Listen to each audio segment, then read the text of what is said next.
Buonasera e ben trovati a un'altra puntata di Elettroshock. La guerra in Ucraina prosegue, più passano i giorni più crescono le preoccupazioni per una possibile estensione del conflitto e naturalmente con il passare dei giorni aumenta anche il flusso dei tanti profughi che lasciano quel paese. Attraverso la nostra regione ne sono passati già più di 20.000, quasi un migliaio si sono fermati qui da noi, nella grandissima parte avevano già un contatto, un parente, un amico che viveva qui ed è quindi partita anche la macchina di solidarietà della nostra regione. In tanti hanno aperto le porte per dare un aiuto in tantissimi modi, abbiamo visto anche la nostra protezione civile andare verso i confini per allestire un campo di smistamento in Slovacchia. Insomma, la guerra a 2000 chilometri, in poco meno da noi, continua a preoccupare noi, a preoccupare il mondo, però il grande cuore dei friulani anche questa volta si è aperto e ha fatto in modo di accogliere queste persone che sono in fuga, in particolare donne e bambini, perché gli uomini ucraini sono rimasti nel loro paese a combattere. Noi questa sera dell'Elettroshock vogliamo raccontarvi alcune di queste storie di solidarietà, ma anche voci disperate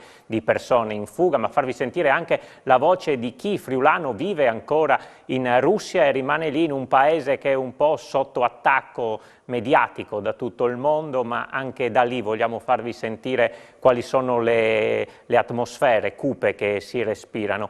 Partiamo però con quella che è un po' la notizia di giornata, cioè l'accoglienza nelle nostre scuole dei bambini ucraini in fuga che sono arrivati sul nostro territorio. Tante le scuole che tra ieri e oggi hanno aperto le loro porte e hanno accolto i primi bambini dalle primarie alle scuole superiori. Noi ne abbiamo scelta una, un po' ad esempio di tutti, quella di San Vito al Tagliamento, perché San Vito al Tagliamento è stato il primo comune ad ospitare i profughi nella nostra regione. E allora adesso con questo servizio andiamo a vedere quella che è l'accoglienza del liceo Le Filandiere di San Vito al Tagliamento e dell'istituto comprensivo Margherita Hack. Abbiamo parlato in modo particolare con la dirigente scolastica Carla Bianchi, che è dirigente delle Filandiere e che è anche la reggezza dell'istituto comprensivo. Sentiamo e vediamo come loro si sono preparati ad accogliere i bambini in fuga dall'Ucraina. Abbiamo avuto i primi contatti con il comune, l'assessore all'istruzione, abbiamo avuto un primo passaggio di informazioni, quindi siamo venuti a conoscenza del numero approssimativo di studenti che potrebbero arrivare. In questo momento abbiamo notizia di una ventina di ragazzi che sono probabilmente ragazzi non accompagnati, minori non accompagnati, quindi sono in carico ai servizi sociali e al comune, mentre invece abbiamo avuto qualche arrivo da parte di ragazzi e famiglie che si sono ricongiunti con persone che erano già qui. Quindi abbiamo avuto 3 iscrizioni alla scuola primaria e da oggi una anche alla scuola secondaria. Abbiamo usato un criterio ci adeguiamo alle linee guida per l'inserimento dei minori stranieri, ma adattandolo alle situazioni. Quindi se ci sono parenti, persone che i ragazzi già conoscono, cerchiamo di inserirli in quelle classi, anche se non corrispondono perfettamente all'età anagrafica, in modo che i ragazzi possano trovarsi in una classe dove c'è qualcuno che capisce la loro lingua o che in qualche maniera hanno già visto, hanno già conosciuto, perché il primo inserimento è importante. Poi sono ragazzi che arrivano da una realtà non bella e non sappiamo cosa hanno visto, hanno bisogno di tempo per riprendersi, per adattarsi. Alcuni di loro hanno espresso ai genitori, hanno detto che sarà per poco, noi ci auguriamo che sia così, ma ci prepariamo ad accoglierli e a mantenerli nelle classi per un tempo anche lungo, potrebbe essere anche fino alla fine dell'anno scolastico, anche perché non sappiamo poi se decideranno di rimanere, di ritornare. Ecco, cerchiamo di farli stare bene almeno in questo momento.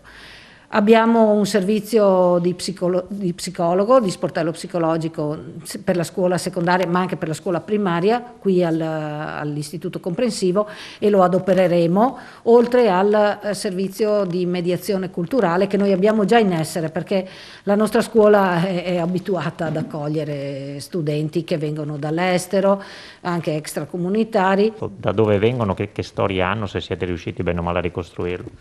E in questi giorni abbiamo, diciamo così, inserito nelle nostre scuole, nei nostri plessi, 4 alunni ucraini, 4 bimbi ucraini, 3 all'ordine di scuola primaria e 1 secondaria di primo grado. E sono 2 gruppi, diciamo 2 nuclei familiari, quindi tra loro una coppia sono fratelli, un'altra coppia sono cugini.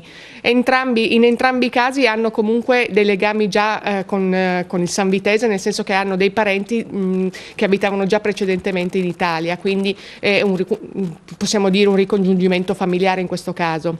Da quello che abbiamo visto, insomma, durante la fase di iscrizione ovviamente si è percepito il disagio fortissimo e in una delle 2 situazioni abbiamo percepito che i bambini verranno lasciati proprio con questa persona che abita a San Vito e i genitori ritornano in Ucraina, uno per combattere, il papà, e la mamma perché vuole stare vicino al papà. E invece l'altra coppia, i fratelli, di cui uno alla secondaria e uno alla primaria, i genitori sono separati tra loro, ma comunque già il papà è combattente in Ucraina, quindi sono venuti in Italia solo con la mamma e risiedono presso questo familiare del Sanvitese, quindi sì. Da dove vengono questi bambini? Da che parte dell'Ucraina? Allora, la prima coppia viene da vicino Leopoli, mentre la seconda coppia, quella con la mamma e con il papà separato, vicino Kiev, proprio della capitale. Abbiamo cercato stamattina con le vicepresidenti dell'istituto di dare un contributo piccolissimo, insomma, di materiale scolastico, quello che possiamo e niente, tanta solidarietà e tanta tristezza, tutto qua. Hanno già avuto modo di conoscere i loro compagni?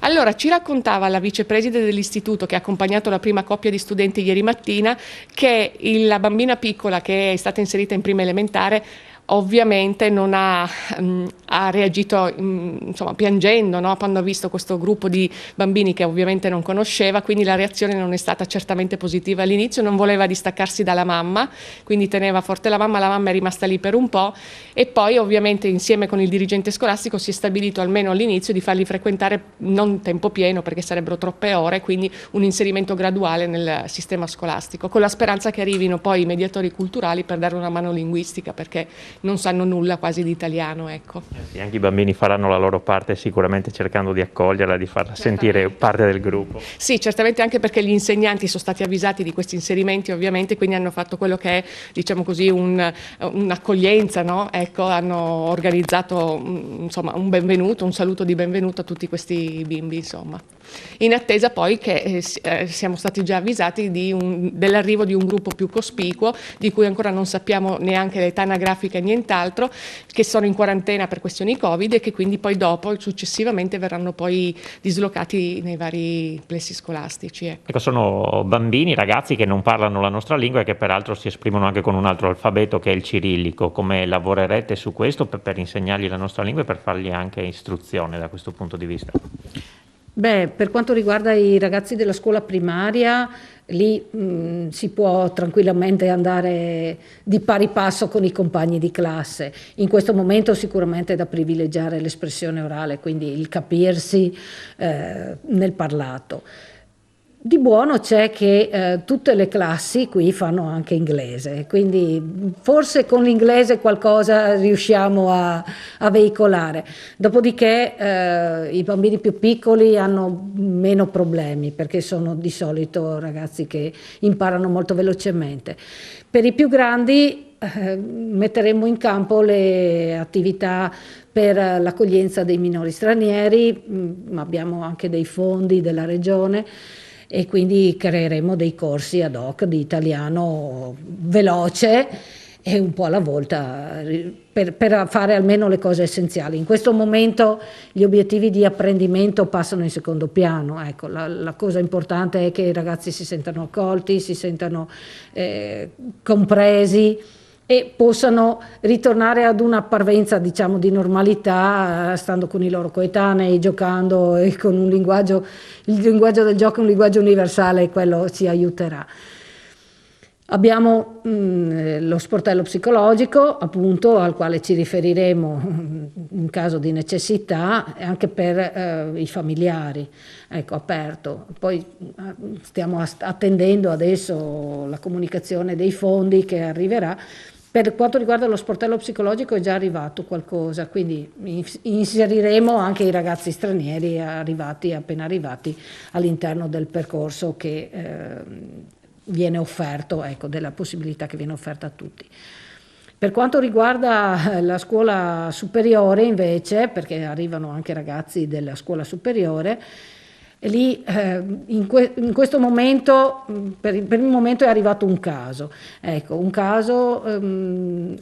noi abbiamo una studentessa che è ucraina, di origine ucraina e parla la lingua molto bene, e quindi si è già resa disponibile per fare da interprete, anche eventualmente dovesse servire per gli uffici, essendo in questa stessa sede. E noi ringraziamo le famiglie che in questo momento, le famiglie dei residenti, in questo momento si stanno prodigando per portare qui le persone che scappano dall'Ucraina, per accompagnarle negli uffici a fare la documentazione, per presentarle nelle scuole, quindi stanno facendo un'opera preziosa di inserimento e di accoglienza. Contiamo su quella anche per quanto riguarda i ragazzi più grandi. Questo nuovo inserimento quindi avverrà al liceo linguistico e ha una parentela con questa ragazza ucraina che già frequenta questo istituto? Sì, in questo caso abbiamo scelto di inserirla nella stessa classe della cugina, proprio perché le possa fare da mediazione culturale. Vengono da una città, non da Kiev, dalle vicinanze a 2 chilometri da dove hanno bombardato, quindi non sono tranquilli, ecco, per le persone che sono rimaste là. Sono storie queste tutto sommato abbastanza tranquille, se così si può dire, ecco, per ragazzi che scappano da un teatro di guerra. Ma ci sono anche storie di minori appunto non accompagnati, alcuni dei quali non qui a San Vito, ma so di ragazzi che sono arrivati da soli sono venuti perché sanno dei parenti. Sono storie di ragazzi che in questo percorso hanno anche visto delle cose che non avrebbero dovuto vedere, però quindi il nostro primo impegno è quello di aiutarli a riprendersi e a ritrovare una normalità che è stata loro strappata via improvvisamente. Tra dirigenti scolastici state facendo rete, sicuramente questi sono i primi arrivi, ma insomma è immaginabile che ne arrivino molti altri, insomma vi state confrontando, anche come diceva l'età anagrafica non conta tanto, ecco, è importante metterli anche in classi magari inferiori ma con volti amici, però non classi di tutti ucraini eventualmente. No, speriamo che l'arrivo sia diversificato abbastanza per poterli inserire in varie classi, perché quando gli arrivi cominciano ad essere importanti, si potrebbe anche pensare a una classe, ma non è così che si fa. Di solito può essere che vengano organizzati dei momenti per i ragazzi ucraini, magari con il mediatore culturale, e si forma un gruppo temporaneo, vengono presi dalla loro classe per intanto, per un po' di tempo, e poi ritornano nel gruppo classe, anche perché ci sono molte attività nella scuola che loro possono tranquillamente fare, anche se scrivono in cirillico, ma la matematica, le scienze motorie, la musica, le attività artistiche, il disegno, sono tutte attività che possono fare tranquillamente. Le ore di inglese, per esempio, ci sono diverse cose che possono fare con gli altri, e poi ci saranno dei momenti solo per loro magari, ecco. Però questo lo vedremo, insomma, andando avanti.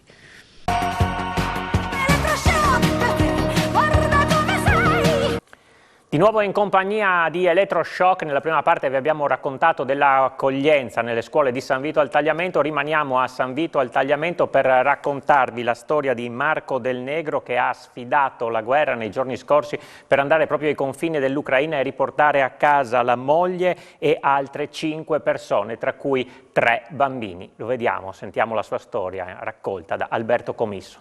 Per raccontarvi una storia, un fatto, la bontà, la galanteria, l'amore di un uomo, Marco Del Negro, che io ringrazio per essere in nostra compagnia. Ringrazio anche il sindaco Alberto Bernaba, che ad un certo punto decide di sfidare la guerra, le sorti che purtroppo stanno attraiando l'Ucraina. Parte con la moglie per mettere in salvo, diciamo, un'intera famiglia. Ecco Marco, che cosa si prova, ma soprattutto partiamo dall'inizio. Che cosa è successo? È successo che cominciano i combattimenti, la situazione diventa aspra e mia moglie è sempre più preoccupata. Le telefonate tra l'Ucraina e l'Italia diventano sempre più intense e sempre più difficili. Quindi a un certo punto in coscienza ho deciso che bisognava fare qualcosa. Allora abbiamo discusso un po' di giorni con le figlie di mia moglie e alla fine venerdì scorso alla sera tardi sono partito io e mia moglie, siamo andati al confine della Romania, Siret, che è il confine con l'Ucraina, e 24 ore all'andata e più di 30 quasi al ritorno siamo riusciti a portarle a casa. Una famiglia composta da quante La persone? famiglia che ho portato a casa è composta dalla figlia di mia moglie con 2 bambine, una di 10 e una di 11 anni, e la nuora di mia moglie con una bambina di 10 mesi. Che situazione avete trovato? Anche perché si sentono tantissime voci, arrivare dall'Ucraina, gli attacchi di Putin, città assediate, ormai la capitale diciamo, è ostaggio, no, delle truppe sovietiche. Ecco, voi che situazione avete trovato in Ucraina e soprattutto avete avuto tanta paura? Allora, dal punto di vista della sicurezza nostra, assolutamente non c'è stato nessun problema, perché la Romania in questo momento è una situazione normalissima, cioè uno se non arriva alla zona di confine non pensa che stia succedendo nulla. Ti accorgi del mondo che cambia quando arrivi in questa zona di confine, e comunque io sono arrivato appena è cominciata l'evacuazione, cioè quando il confine rumeno ha cominciato a diventare importante per portare fuori la gente. Già adesso la zona confinante con la Romania da domenica notte è sotto bombardamento. Bombardamenti mirati finché si vuole, ma intanto la gente è nelle cantine. Quindi il fronte intanto viene più avanti, perché prima il fronte, o perlomeno il fronte che noi conosciamo dalla televisione, è quello dalla parte verso la Russia e verso le repubbliche, mentre invece adesso ci portiamo verso i confini dell'Europa. E quindi adesso si cominciano a fare attacchi mirati su territori che confinano con la Romania e la Moldavia. Ecco, mi diceva tra altre cose prima che siete riusciti proprio a portare in salvo l'intera famiglia poche ore prima che cominciassero i combattimenti. La notte tra sabato e domenica c'è stato cominciava a aumentare il flusso della gente. La notte di domenica, la notte di lunedì e di martedì i russi hanno bombardato a 35-40 km dal confine, ma hanno cominciato a colpire. Il flusso migratorio, siamo partiti che la notte che ero su io c'erano 5-6 km di coda di auto, la notte tra domenica e lunedì mi dicono che il dato era diventato 15-16, cioè i chilometri cominciavano a allungarsi. Dovete pensare che quello non è un valico primario, quindi la grandezza del valico, la possibilità di muoversi comunque sono limitate, cioè non è certo un valico che possa portare un'onda d'urto di quel tipo lì. Quindi le code si allungano per un problema proprio di logistica. Ecco Marco, il momento più brutto e il momento più bello? Il momento più brutto, la stanchezza. Scusate, il momento più bello, tutti insieme. Finalmente. Finalmente. Dopo un viaggio quando loro sono uscite dal checkpoint rumeno e ce le siamo viste, beh vabbè. E poi anche magari la polizia ucraina che a un certo punto per rimettere un po' d'ordine ha sparato. Noi non abbiamo visto niente. La polizia ucraina, la polizia di frontiera ucraina. Ma d'altronde non aveva alternative, cioè voi dovete pensare che quelli stanno gestendo un'ondata di 50.000 alla volta, 100.000 alla volta, quindi poi se qualcuno perde la testa e comincia a fare confusione, tu rischi di mettere il repentaglio alla vita di tutti quelli che sono intorno. Grazie Marco. Grazie. Sindaco, dunque, una storia toccante, una storia che tra le altre cose lei ha saputo, diciamo così, raccontare ed introdurre, perché comunque tra lei e Marco c'è un'amicizia che dura già da diverso tempo, ecco, però adesso comincia la vera emergenza in Italia e nel suo paese. Come vi state muovendo anche per cercare, insomma, di dare maggiore ospitalità a più persone possibili? Beh, diciamo che le emozioni che suscita la storia di Marco ci coinvolgono e ci pongono veramente in prima linea. Abbiamo sentito anche altri paesi come la Romania, gli sforzi che sta facendo per gestire in modo incredibile e anche nel miglior modo possibile nel rispetto delle sensibilità umane questi aspetti, ma chiaramente anche noi come San Vito siamo nel contesto europeo un puntino, ma è evidente che la nostra comunità in questo momento sta lavorando in prima linea, ci sta dando una mano alle istituzioni. Fra poco siamo anche col prefetto e con gli altri sindaci perché vogliamo organizzare al meglio meglio, proprio come stanno facendo tutti, come vediamo, l'accoglienza, perché ci aspettiamo che arrivino tante persone, ci aspettiamo molti ricongiungimenti familiari, proprio come l'esperienza della famiglia di Marco, ma non ci sono purtroppo situazioni sempre omogenee. E non c'è solo il dramma umanitario, ma ci sono anche le preoccupazioni sanitarie che riguardano l'arrivo dei tanti profughi nella nostra regione. All'Ente Fiera di Udine sono già diverse le persone ucraine, per lo più ospitate da parenti e amici che hanno prenotato la vaccinazione, tanto che tutti i cartelli delle indicazioni oramai sono bilingui. Qui abbiamo incontrato Maria, fuggita da Leopoli, con la figlia che ha dovuto lasciare il marito.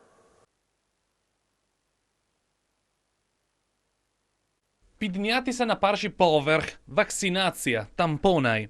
Salire al primo piano, vaccinazioni, tamponi. Sono alcune delle indicazioni bilingue comparse all'Ente Fiera di Udine per accogliere i profughi e già diverse prenotazioni sono state effettuate con le prime inoculazioni nei giorni scorsi. Maria è una di loro. È scappata con la figlia Roxolana di 7 anni e insieme ad alcune amiche e le loro figlie ha dovuto lasciare il marito al confine. Добрий день. Loro arrivati da Leopoli, già una settimana che qua in Italia, scappati da guerra e vivono a Tarcento, una villa albergo che mi ha prestato una famiglia italiana.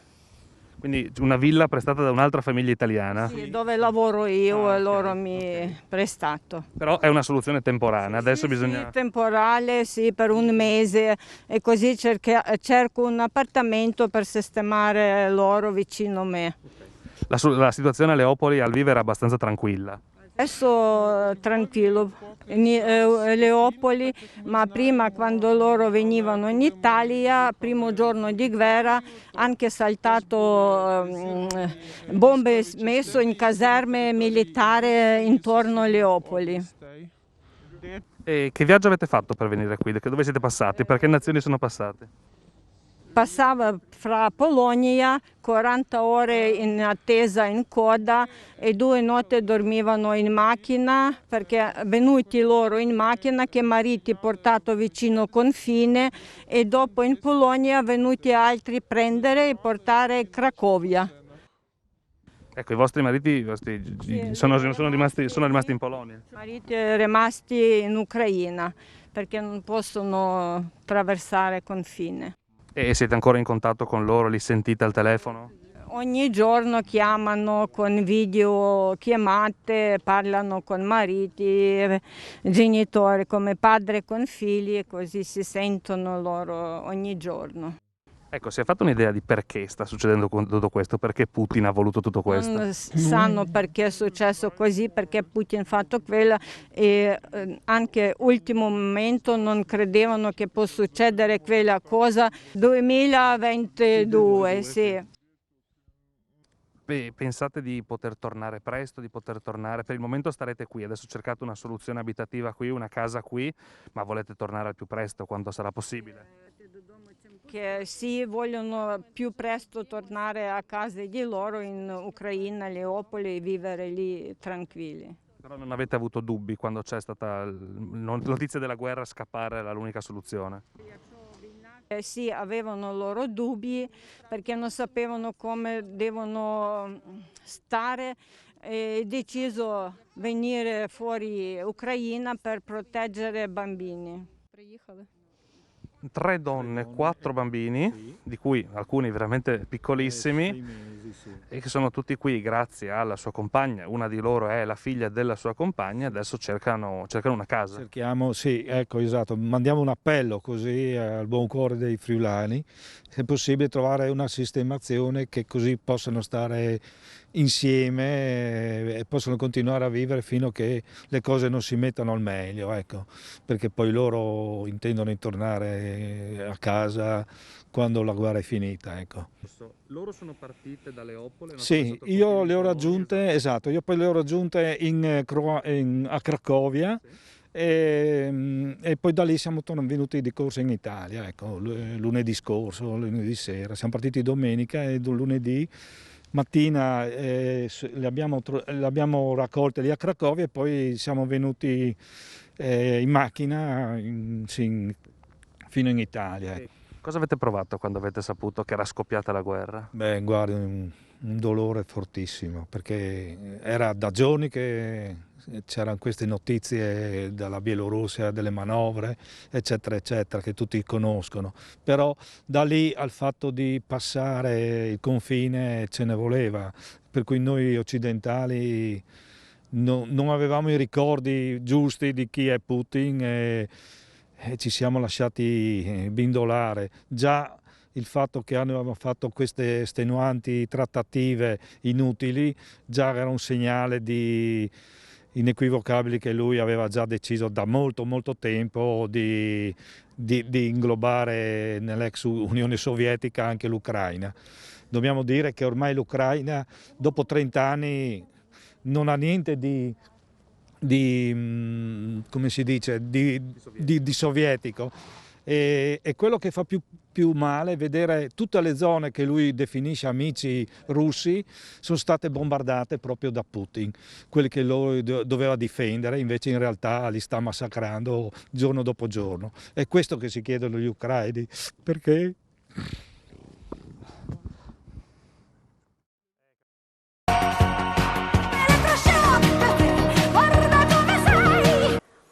Terza parte di Elettroshock, naturalmente il mondo prega perché questa guerra possa finire al più presto, e questo accade anche in Friuli. Invocazioni sono state lanciate infatti da ucraini e russi insieme affinché la guerra possa finire, proprio dai fedeli della Chiesa ortodossa di via Pozzuolo a Udine, fra loro anche una nonna che è riuscita a portare in salvo i suoi nipoti dopo essere stata accompagnata dal figlio che poi è tornato a combattere, e ci ha fatto arrivare delle immagini esclusive. A poca distanza, sui banchi della chiesa, una russa ci ha detto: la guerra finirà, ma non ci sarà una deriva nucleare.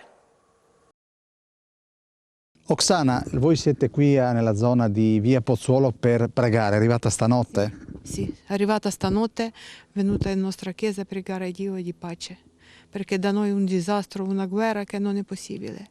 Si muoiono bambini, ieri a Jitomir bombardato anche scuola. Che atmosfera c'è? Siamo disponibili di combattere. Io ho mai pensato che i miei paesani e compaesani così forte. Loro con niente, con mani vuoti, ma dicono che no, combattiamo, no, scappiamo. Mandano via bambini, parenti, vecchi, e loro rimangono là per combattere. Lei ha portato i suoi nipoti? Suoi nipoti e bambini di amici, e adesso stiamo cercando di portare ancora un pullmancino con bambini più piccoli. Era mai venuta in Friuli? Sì, sono stata qua io, 20 anni da qui io, ho lavorato qua. Signora, lei dà supporto invece, lei è qua da 25 anni. Sì, io ricevo a casa mia bambini, famiglie con mamme che prima che cercano sistemazione si fermano da me. Di che cosa hanno bisogno? Ma hanno bisogno praticamente di tutto, arrivano con piccola borsetta, con pigiamino e qualche giochi, non hanno niente altro. Noi anche senza pigiamini i bambini arrivati, così, senza niente. Siamo scappati senza niente. A comprare scarpe. Adesso. Siete andati a? Jitomir. No, a comprare scarpe? Sì. Quanti anni hanno i suoi nipoti? Una 8 anni, una 11. Ma come sono cambiati? Paura. Perché stavano questi giorni giù in cantina, c'è sirene, c'è bombe, c'è aerei, e loro scappano giù in cantina e stanno lì, paura così. Non so se ho dormito stanotte. Quanto distante è da Kiev?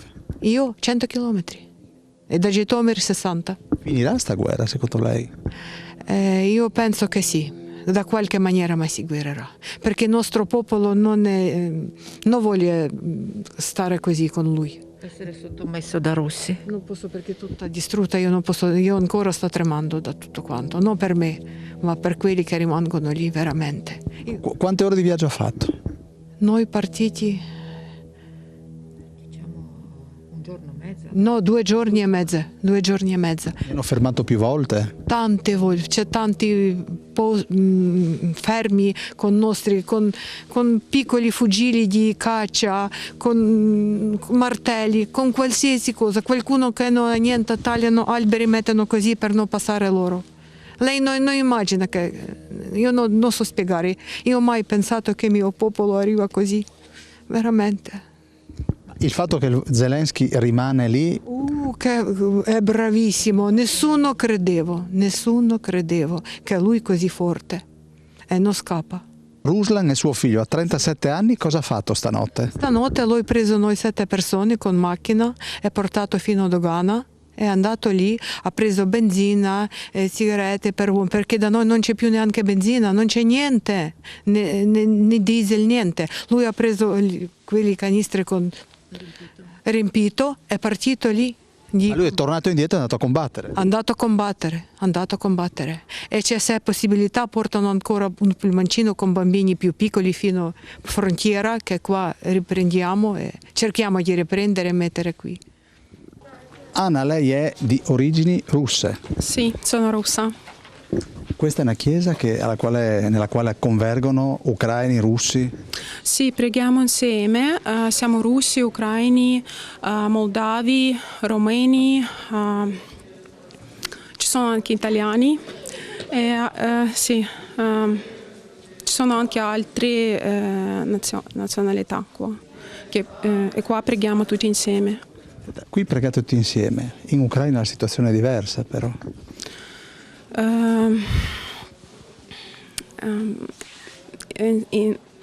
Io credo che come qua in Italia, in Russia siamo tutti preghiamo per la pace nei nostri paesi e siamo tutti molto preoccupati di questa situazione per i nostri parenti, per i nostri amici. Cerchiamo di avere pace nel nostro cuore e pregare insieme. Senta, ma questa è una guerra che i russi probabilmente non vogliono? Sicuramente no, nessuno la vuole, non sappiamo. Chi era più ricco adesso è forse più povero, anche in Russia, adesso anche con le sanzioni che stanno arrivando? Poveri in senso? Nel senso che economicamente ci sono le sanzioni, no? Adesso nei confronti dei russi. Sì, ci sono sanzioni, sicuramente è il popolo russo che soffrirà per queste sanzioni, senza dubbi, ma speriamo che tutto finisca subito per tutti i paesi. Ha paura del nucleare? Sì, certo, abbiamo tutti paura, ma non crediamo che ci sarà. Finisce prima?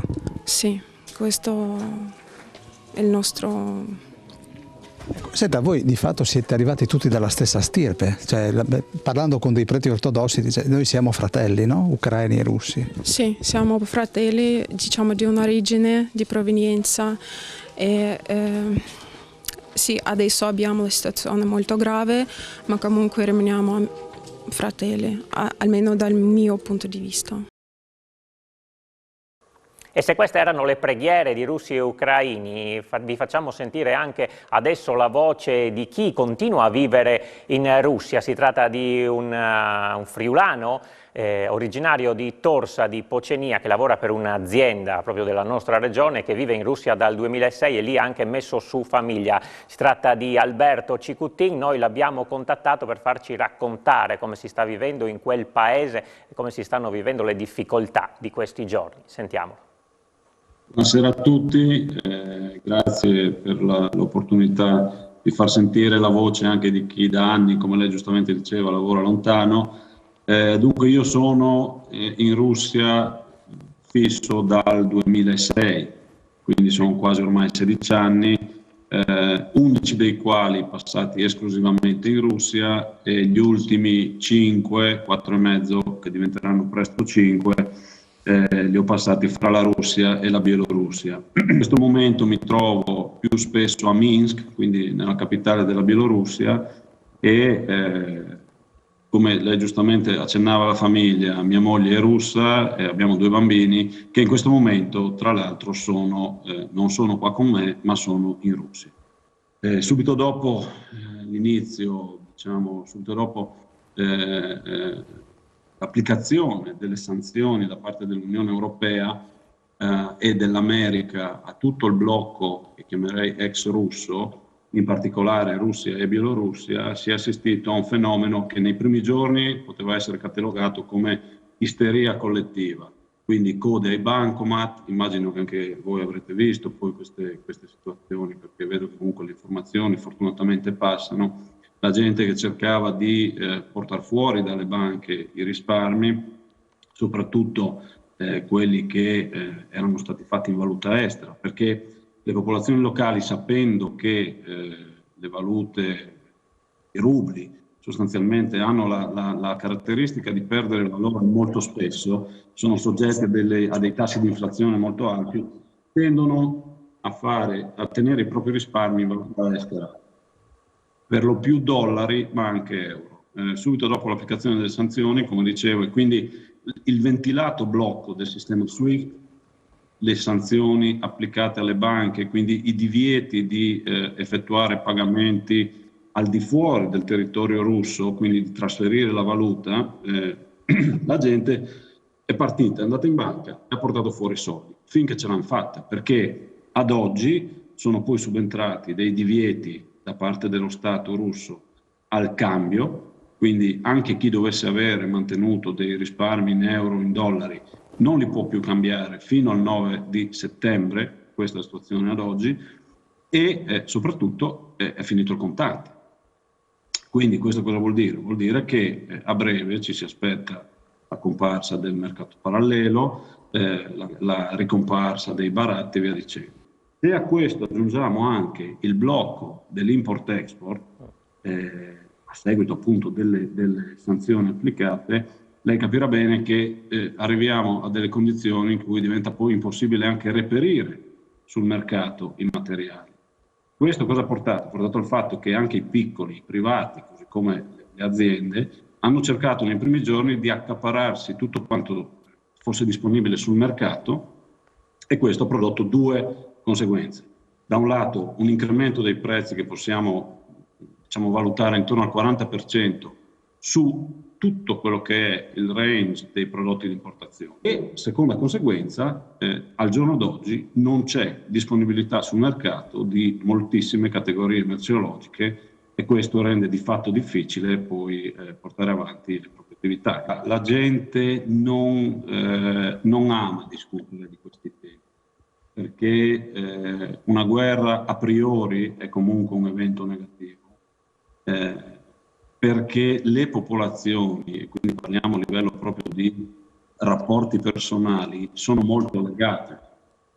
Lei giustamente diceva, oltre che amici, ho anche colleghi russi o colleghi ucraini, ed erano tutte quante persone con le quali fino a 3 settimane fa non c'era assolutamente nessuna anche parvenza di rivalità.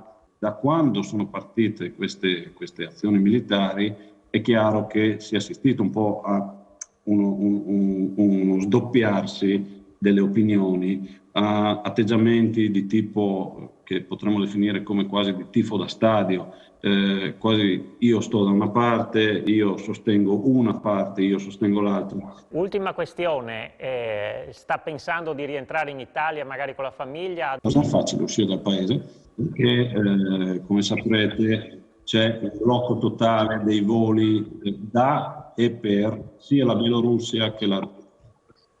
Quindi, per fare un esempio pratico, se io volessi rientrare dovrei volare fino a Dubai, poi da Dubai rientrare sull'Italia, e a parte il problema dei tempi è comunque un problema di costi anche abbastanza elevato.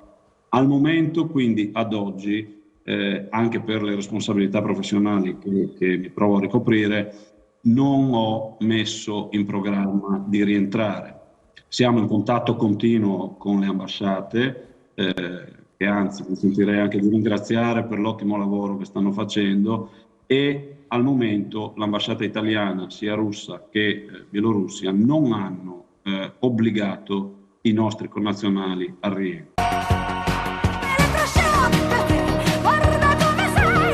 Ultima parte di Elettroshock, vi abbiamo raccontato le storie di solidarietà, le parole di disperazione di chi è in fuga, di chi si sta salvando nel nostro paese. Adesso vi raccontiamo un'altra storia, è quella di un gruppo partito sabato pomeriggio da Dnipro, nel cuore del paese colpito dagli attacchi russi, che è arrivato questa sera in Friuli. Si tratta di un gruppo di dipendenti della Danieli che è arrivato assieme ai familiari, si tratta di 64 persone con 30 minori. Il viaggio è stato organizzato dalla stessa Danieli, che ha accolto adulti e bambini nelle palazzine del proprio campus. Ad accogliere il gruppo a Butrio c'era per noi il nostro Davide Vicedomini. Vediamo. Ci troviamo alla Danieli, dove sono arrivati nel pomeriggio di oggi 64 tra dipendenti e familiari direttamente da Dnipro, dove sono partiti da sabato pomeriggio dipendenti della Danieli. 30 di questi sono minori, hanno attraversato praticamente il paese coinvolto nel conflitto, sono partiti da Bucarest nel pomeriggio e sono arrivati qua proprio allo stabilimento di Butrio. Hanno fatto i tamponi, sono risultati negativi, però onde evitare appunto per tutti questi problemi di emergenza sanitaria, tamponi ne faranno anche nei prossimi giorni, in modo poi da essere insomma regolarizzati e abili per poter stare in questi alloggi del campus della Danieli, tutto spesato. Stefano Staffisso, che abbiamo qui vicino a noi, direzione risorse umane della Danieli, ci può spiegare un po' come è riuscita questa operazione, diciamo, umanitaria? Buonasera. A seguito dell'escalation del conflitto della settimana passata, la direzione aziendale ha deciso di andare a fare questa operazione di recupero molto importante direttamente nella città di Dnipro, dove abbiamo un ufficio di oltre 70 dipendenti, e siamo riusciti a recuperare alcuni dipendenti e 9 donne e più le famiglie e i bambini, un totale di 64 persone, di cui 30 minori, di cui 20 bambini sotto i 10 anni. È stato organizzato il transfer direttamente dall'Ucraina fino al confine rumeno e da lì fino a Bucarest, dove l'azienda ha noleggiato un charter e sono volati, arrivati oggi pomeriggio, poco prima delle 5, tutti sani e salvi presso Ronchi dei Legionari, quindi a Trieste.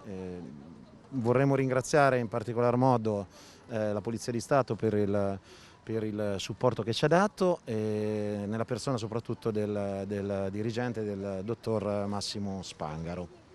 Com'è la situazione a Dnipro al momento? Come avete parlato con queste famiglie? Le avete detto guardate, vi portiamo da un'altra parte d'Europa, insomma, per potervi portare in salvo? Come hanno accolto i dipendenti tutto questo e i loro familiari? Hanno sicuramente accolto con entusiasmo l'opportunità di arrivare in Italia, di arrivare in Danieli. Naturalmente rimane la preoccupazione per gli altri colleghi, gli uomini, che invece per decreto presidenziale non possono lasciare il paese e quindi sono rimasti lì. Speriamo che la situazione si risolva entro breve termine. Nei prossimi giorni queste persone alloggeranno qui nel campus della Danieli. Cercherete di darvi assistenza, la difficoltà anche di avere tanti minori a loro disposizione, quindi c'è un servizio globale che dovete svolgere, no?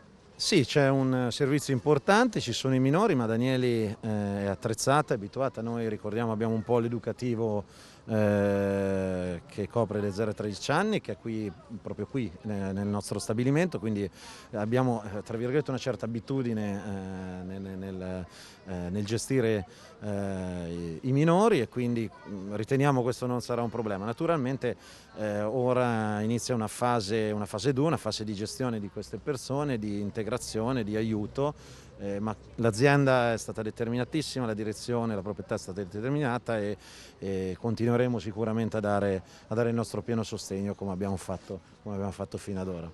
Noi la ringraziamo, andiamo direttamente a intervistare le persone che sono coinvolte, dipendenti, familiari che sono arrivati dall'Ucraina. Ci aiuterà in questo una traduttrice che si chiama Ulubabian Liana. Ecco, ci può dare una mano insomma per questa traduzione che abbiamo. Salve, come si chiama? Anna. Anna, come sta vivendo questo momento? Как вы переживаете, как живете вот эту ситуацию создавшуюся? Очень тяжело. È molto molto difficile, è dura. Avete lasciato mariti, uomini dall'altra parte? У вас там мужья остались, да, Да, братья? да, мужья, в основном мужья остались, то есть в основном уехали жены с Sono детьми. rimasti principalmente i mariti, uomini, sì, sono partiti solo le mogli con i bambini. Le ultime immagini che ha impresso dell'Ucraina in questo momento, quali sono? Последнее, что вы помните вот на сегодняшний момент украинское, какое-то там впечатление с Украины? Сирены. Le sirene. Risuonavano di giorno in giorno, ogni volta, voi dovete rifugiarvi nei bunker? Они постоянно звучали, то есть и вам приходилось прятаться в подвалах, да? Ну, мы приехали из Днепра, то есть нам можно, если можно так сказать, в данной ситуации нам повезло, потому что Днепр остается достаточно спокойным городом. Мы не видим самолетов, мы практически не слышим бомб, взрывов. Сирены, да, сирены мы слышим. Во время сирен мы спускаемся в подвалы, там оборудованы уже специально под бомбоубежище. То есть люди ищут себе какое-то укрытие, которое по всем правилам должно быть при бомбардировке. Но пока, слава богу, Днепр остается как бы вдали от этого. Но это стал полностью военный город. То есть весь Днепр уже мобилизировался и борется, вернее, готов к обороне и готов к отпору. Allora, praticamente loro in un certo senso sono fortunate perché praticamente in questo periodo loro arrivano dalla città che si chiama Dnepr e che rimane per il momento fuori dalla linea del fronte. E quindi loro, l'immagine che hanno loro, queste sirene che loro ogni volta che sentono devono scendere appunto nei bunker attrezzati a modo alla regola eccetera, devono nascondersi lì, però tutta la città ormai è diventata militare e pronta in tutti i sensi per proteggersi dall'aggressore.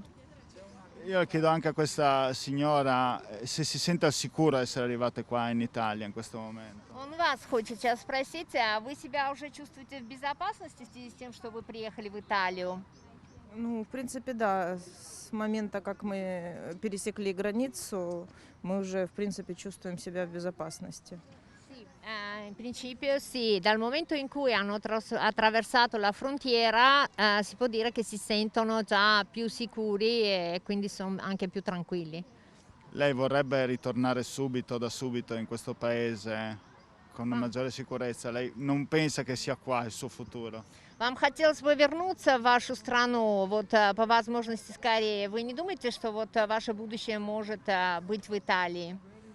Ну, у меня там остался муж, отец моего ребенка. То есть, конечно, я хочу, чтобы семья наша была полная, и, конечно, я хочу вернуться в свою страну. Lì è rimasto suo marito, il padre di suo figlio, e quindi lei vuole che la famiglia sia al completo. Senz'altro lei prima possibile vorrebbe tornare al suo paese e unirsi al suo marito. Ecco, siete genitori, no? Mamme. Chiedo a lei se è una mamma, no? Cosa le ha detto suo figlio per venire qua? Le ha raccontato che siete in vacanza? O che sensazione, cioè i bambini percepiscono il problema di quello che è successo? Вот хотелось теперь у вас спросить, вы все родители, мамы, что вы сказали своим детям в момент отъезда? Представили им как отъезд на каникулы куда-то, вот типа, ну, в отпуск? Или они прекрасно понимают, в общем, сложившиеся обстоятельства? Ну, дети понимают сложившиеся обстоятельства. Они переживают, волнуются так, как и мы. Мы там находились в большом стрессе, в страхе.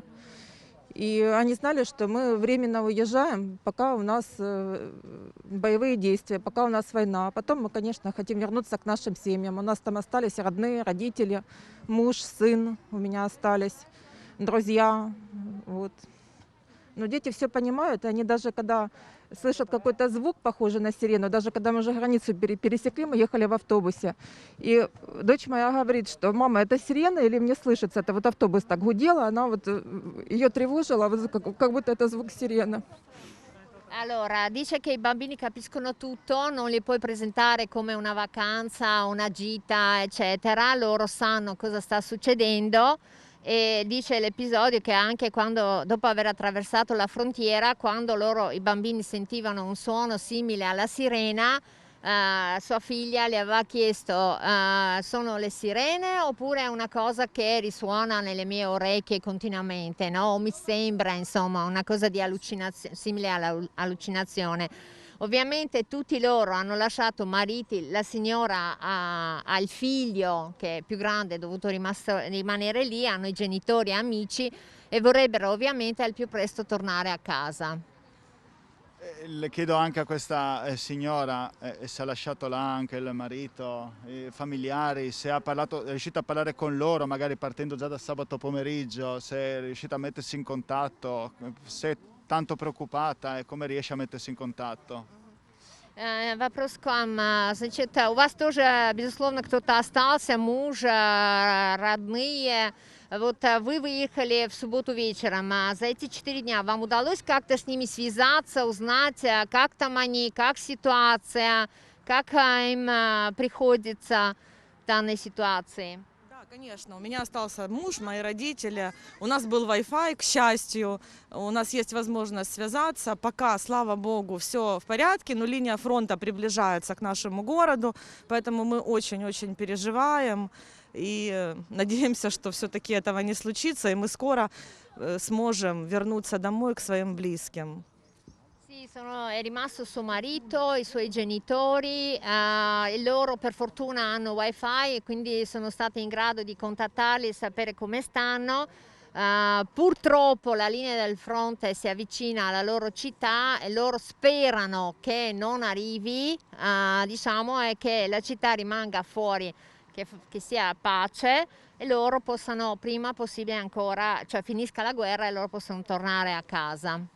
Va bene, io ringrazio, vi faccio l'in bocca al lupo a tutte loro, se ha possibilità da parte anche di Telefriuli, a questa popolazione insomma, colpita dal conflitto, affinché insomma, si possa risolvere tutto quanto. Хорошо, господин желает вам удачи, в том числе и от их телекомпании, которая называется Телефриули, и желает, чтобы вот эта ситуация разрешилась максимально в сжатые сроки, чтобы вы смогли в ближайшее время, значит, вернуться к себе домой, чтобы эта зона конфликта превратилась в мирную страну, в мирное место. Спасибо. Мы хотели бы от всего сердца поблагодарить компанию «Даниэль» за ту возможность, которую вы нам предоставили, за возможность спасти своих детей, за то, что нас так встретили, нашим детям подарили игрушки. Нас все время, которое мы находились с момента, когда мы сели в автобус в своем городе, и вот до теперешнего момента над нами... Есть такое выражение, как курица с яйцом. Над нами носились, как к маленьким детям относились, нас оберегали. Огромнейшее спасибо. Мы просто от всего сердца благодарны. И всю жизнь будем помнить эти события. Большое-большое спасибо. Vorrebbero ringraziare la Danieli per l'aiuto che li dà.